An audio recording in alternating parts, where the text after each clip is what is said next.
بسم الله.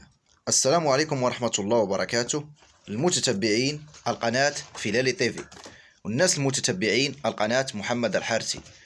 اليوم هذا الفيديو غادي نشاركه معكم كما كتشاهدوا معنا. يعني الأرنبة راها عشار ما شاء الله وباغا تجهز عش بيت الولادة. الصغار الأرانب ما فطمتهم شيء، على حسب كنا على شوية على العمل وعلى الخدمة، وأنا ضابط لها التوقيت ديالها.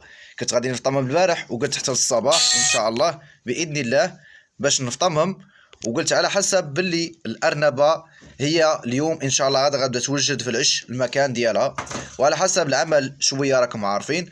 جيت لقيت الأرنبة بركة كتنتف وانا في الانتظار، شوفوا، ومعها الاولاد ديالهم غادي نفطمهم دابا ودات كتنتف فيه. اي حد من المربين الارانب يستافد من كل المعلومه. هذه الارنبه لازم الاولاد ديالها نفطمهم قبل ب3 ايام، ولكن على شويه الخدمه يعني ما ساعدش الوقت. ودابا حاليا احنا انتظرنا كنا يعني حاضرين، يعني الوقت مضبوط. جينا الارنبه معها بسم الله، هذا هو سر النجاح ديال المشروع.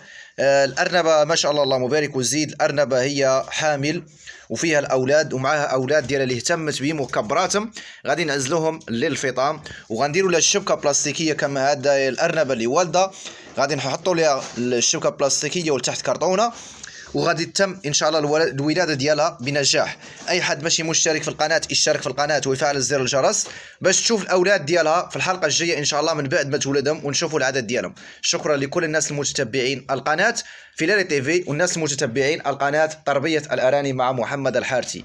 انتهت هذه الحلقه وانا غادي نكون في العمل مع الارانب، والسلام عليكم ورحمه الله وبركاته.